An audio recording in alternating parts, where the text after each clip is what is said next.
Cuando China comenzó a enterrar paja y plantar árboles en medio de desiertos áridos, el mundo respondió con carcajadas.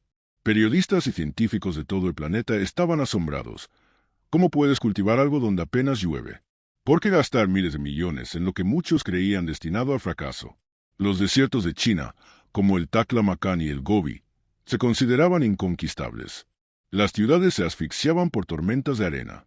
Las aldeas y carreteras eran engullidas por el polvo. Las cosechas morían bajo el empuje del viento y la arena. Entonces, el gobierno lanzó una campaña masiva, la Muralla Verde de China. Su objetivo, detener el avance del desierto. Sonaba a cuento de hadas, pero China no retrocedió. Desde el primer momento, el proyecto se enfrentó a la cruda realidad. Los árboles plantados morían en masa. La naturaleza se negaba a obedecer. Los científicos lanzaron advertencias. Las monoculturas, especialmente de árboles de rápido crecimiento como álamos y eucaliptos, no eran adecuadas. Secaban el suelo, absorbían las últimas gotas de agua y morían al cabo de unos años, dejando madera muerta y desilusión. Los ecologistas locales avisaban que un verde excesivamente denso podía empeorar la situación, alterar el equilibrio y despojar de agua a la agricultura. La crítica creció, incluso dentro del gobierno. Artículos académicos atacaban la estrategia. Un informe importante de 2011 de la Academia China de Ciencias pidió abiertamente un nuevo enfoque: no plantar árboles a toda costa, sino restaurar ecosistemas apelando a procesos naturales. En lugar de abandonar el proyecto, China hizo algo inesperado. Admitió sus errores y reconsideró la estrategia. Científicos y funcionarios comprendieron que una plantación masiva sin criterio ecológico no funcionaba. Pasaron a un método científico: adaptación local, experimentos, plantas autóctonas y tecnología moderna. La Gran Muralla Verde entró en una nueva fase, de ingeniería y sabiduría ecológica. Los errores se convirtieron en cimiento de innovación. La burla se transformó en motivación. Así empezó la gran transformación del desierto. Pero nadie pudo prever la magnitud de lo que vendría. Lo que parecía fracaso estaba a punto de convertirse en milagro. Para 2015, el proyecto de revegetación ganó nueva vida. China comenzó a usar un método que en su momento parecía absurdo: enterrar paja y restos vegetales muertos en la arena. Cientos de miles de toneladas de paja, que antes se quemaban tras la cosecha, ahora se distribuían cuidadosamente por el desierto. Los medios volvieron a reírse. China alimenta el desierto con paja. Pero tras ese método extraño se escondía una idea brillante. La paja retenía la arena, impedía que el viento la moviera, atrapaba la humedad, preservaba microorganismos y devolvía vida al suelo. Era como magia. En lugares devastados por tormentas de arena, pastos brotaron en meses, luego arbustos y al fin árboles. Los expertos internacionales tomaron nota. La ONU envió una comisión especial. Sus conclusiones impresionaron incluso a los críticos más duros. En partes del Gobi, las tormentas de arena disminuyeron un 80%. Lugares inhabitables y mascarilla ahora veían cabras pastando. El suelo dejó de ser arrastrado por el viento. Las aldeas dejaron de desaparecer. Los niños regresaron a la escuela sin miedo al polvo. El mayor avance llegó cerca de la ciudad de Korla, al borde del Taklamakan. Inspirados por las zonas verdes, agricultores locales se arriesgaron a cultivar en zonas adyacentes. Nadie creyó en la cosecha, pero en 2 campañas un agricultor llamado Li Chen sorprendió a toda la provincia. Sus sandías fueron el doble de tamaño. La producción de algodón rompió récords. Los ecologistas dudaron. Enviaron muestras de suelo al laboratorio. Los resultados fueron sorprendentes. Donde no había vida, encontraron colonias completas de bacterias y hongos beneficiosos. Los biólogos lo llamaron el renacimiento ecológico del desierto. Li Chen, un agricultor común, se convirtió en héroe nacional y recibió una subvención gubernamental. Los ingenieros chinos no se detuvieron. Usaron drones y satélites para ubicar áreas con mayor potencial de crecimiento, rastreando cada tramo del desierto en tiempo real. Comenzó una carrera por ventanas verdes: encontrar los lugares donde las plantas pudieran crecer más rápido. Y lo más sorprendente, participaron los locales. Antiguos nómadas recibieron por primera vez el derecho a gestionar la tierra. Pero cuando todo parecía marchar perfecto, regresaron los problemas. Surgieron informes de muertes masivas de árboles. ¿Estaba regresando el desierto? El mundo contuvo el aliento. ¿Volvería a fallar China? La causa de la muerte masiva fue un misterio. Los satélites mostraron una bajada drástica de la humedad del suelo, como si algo drenara el agua desde abajo. Algunos culparon al cambio climático. Otros señalaron sistemas de riego deficientes. Entonces llegó un descubrimiento impactante. Científicos de Pekín encontraron que bajo parte del desierto se estaba reactivando una gigantesca lente de sal subterránea. Un antiguo depósito de sal se derretía y envenenaba las raíces de los árboles. Esta crisis golpeó las ambiciones chinas. Los medios globales volvieron a hablar de colapso. Algunos expertos occidentales propusieron cerrar el proyecto por completo. Pero entonces apareció una nueva heroína. La joven ecóloga Tam Mei, hasta entonces desconocida, propuso una idea radical: usar hongos para bioremediación, cepas capaces de descomponer la sal y restaurar el suelo. La mayoría pensó que era ciencia ficción, pero el gobierno le dio una oportunidad. En 3 meses, las parcelas de prueba tratadas con sus hongos comenzaron a recuperarse. La mortalidad de árboles se detuvo. La salinidad del suelo cayó un 40%. Tam Mei se convirtió en icono nacional. Los periodistas la llamaron la héroe verde de China. Universidades occidentales intentaron ficharla. Ella rechazó: mi misión está aquí, en el desierto. Mientras tanto, ocurrió algo extraño en los círculos empresariales. Las mismas corporaciones que se burlaron de China empezaron a comprar terrenos cerca de las zonas recuperadas. Algunas lanzaron proyectos de granjas solares en las nuevas zonas verdes. Los inversores comprendieron: China no estaba solo construyendo un cinturón verde, estaba creando el corazón energético de Asia. Luego, se filtró una imagen satelital en línea. Una enorme franja verde se extendía por el desierto del Gobi, desde Mongolia hasta las provincias interiores de China. Las redes sociales estallaron. La gente lo llamó la nueva Gran Muralla de China. No de piedra, sino un corredor verde vivo capaz de detener la desertificación en Eurasia. Pero no todos celebraron la transformación. Países vecinos, ya con escasez de agua, expresaron preocupación. Surgieron rumores: China estaría extrayendo agua de acuíferos subterráneos, empeorando la situación más allá de sus fronteras. Un político influyente incluso lo llamó una ocupación verde. Comenzaron disputas diplomáticas y amenazas de sanciones económicas. Todo dependía de cómo respondería China a la acusación. Y entonces ocurrió lo inesperado. China invitó a observadores independientes y concedió acceso total a los datos satelitales y a los informes de laboratorio. Resultó que, en lugar de agotar las fuentes de agua, el país había construido un sistema de reservorios subterráneos que recolectaban agua de lluvia y condensación, sin tocar los manantiales naturales. Las sospechas se desvanecieron.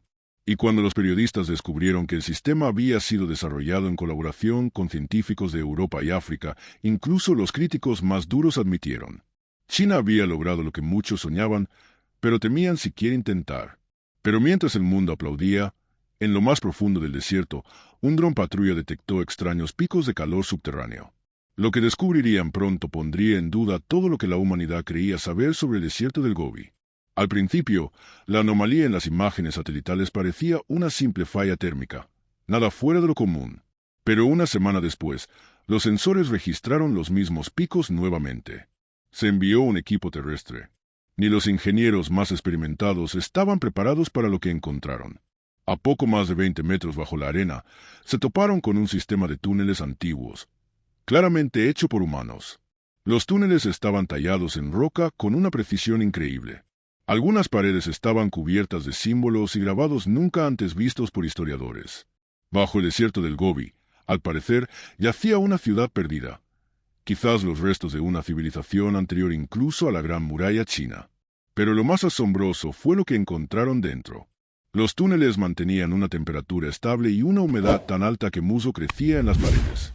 Los investigadores comenzaron a considerar seriamente la existencia de un ecosistema subterráneo autosustentable, oculto durante milenios. Entonces, China hizo algo que dejó al mundo en shock. Abrió el sitio a científicos internacionales, invitando a arqueólogos, historiadores y biólogos de todo el mundo. La comunidad científica contuvo la respiración. Los mitos y leyendas, de pronto, tenían prueba física. Los periodistas lo apodaron la Nueva Atlántida.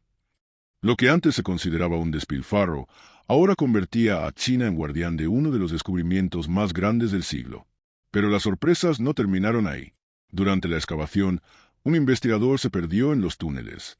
Estuvo desaparecido casi 24 horas antes de reaparecer, temblando y en silencio. Lo encontraron cerca de una caverna cuyas paredes estaban cubiertas de imágenes de árboles modernos e incluso paneles solares.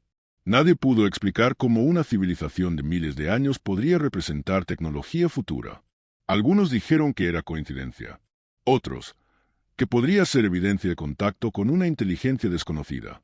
China reforzó rápidamente la seguridad alrededor del sitio y restringió el flujo de información. Mientras tanto, los efectos del proyecto de la Muralla Verde comenzaron a sentirse mucho más allá de China.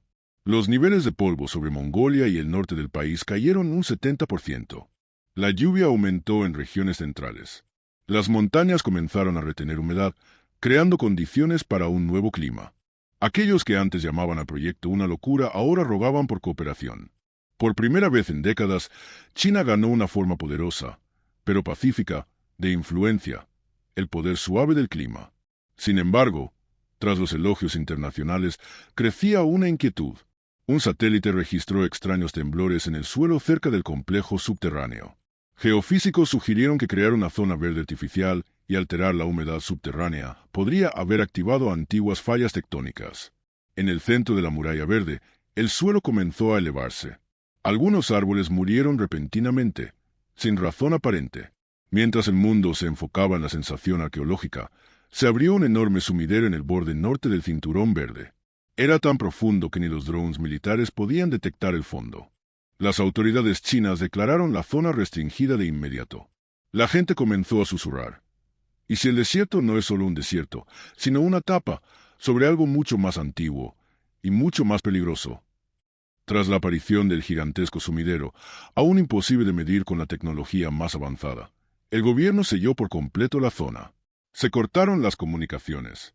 Todos los científicos y trabajadores fueron evacuados. Drones desconocidos comenzaron a aparecer en el cielo. Los medios oficiales no dijeron nada, pero un ingeniero, que escapó del área custodiada, filtró un vídeo que se volvió viral al instante. En las imágenes, el suelo parecía respirar. La superficie se elevaba y bajaba lentamente, como si algo vivo estuviera debajo. Alrededor del sumidero, los árboles se marchitaron en cuestión de horas. La arena se oscureció y comenzó a emitir vapores acre. El ingeniero afirmaba que bajo el desierto había algo mucho más que una ciudad enterrada. Una estructura masiva que se extendía kilómetros hacia abajo, como una gigantesca concha negra tallada con símbolos brillantes. Los científicos intentaron conectar el hallazgo con leyendas chinas antiguas. Un manuscrito olvidado hablaba de un dios serpiente bajo las arenas, sellado bajo tierra por los pecados de la humanidad. Se consideraba un mito, hasta ahora. Mientras tanto, la Muralla Verde comenzó a desestabilizarse. Las ramas de los árboles se retorcían en formas similares a los símbolos hallados en los túneles. Las hojas cambiaban de color, como si señalaran algo. Las autoridades intentaron contener el pánico, pero era evidente, los cambios no eran solo ambientales. Eran energéticos. Entonces sucedió lo impensable. En una sola noche, fenómenos similares comenzaron a aparecer en otras regiones desérticas, desde el Sáhara hasta el Taklamakan. El suelo se aflojaba. Ruidos profundos retumbaban desde abajo. Y al otro lado del mundo, aparecían símbolos idénticos a los del Gobi. Los científicos llegaron a una conclusión aterradora. El sistema activado en el desierto del Gobi era parte de una red global, antigua, posiblemente extraterrestre, y estaba despertando. China propuso urgentemente crear una alianza internacional para estudiar el fenómeno. Estados Unidos, pese a años de tensiones, aceptó. Por primera vez en décadas, surgía una cooperación real, impulsada por el miedo, no por la política. Porque si este sistema estaba vivo, y si su despertar no podía ser controlado, las consecuencias podrían ser inimaginables. Sin embargo, al final, China salió victoriosa. Lo que alguna vez fue ridiculizado como un experimento costoso, había desencadenado no solo un milagro climático, sino posiblemente el mayor descubrimiento de la historia humana. No solo plantaron árboles en el desierto. Activaron un mecanismo antiguo, uno que podría cambiar a toda la humanidad, o destruirla. Ahora, nadie se ríe. Todos están en silencio, mirando hacia el Gobi. Esta es una historia sobre cómo la persistencia y la fe en lo imposible pueden cambiar el mundo. A veces, las ideas más increíbles parecen locura, hasta que abren una puerta al futuro. El experimento del desierto del Gobi de China es prueba de ello. Y ahora, ¿qué piensas tú de esta historia? Déjanos tus pensamientos en los comentarios.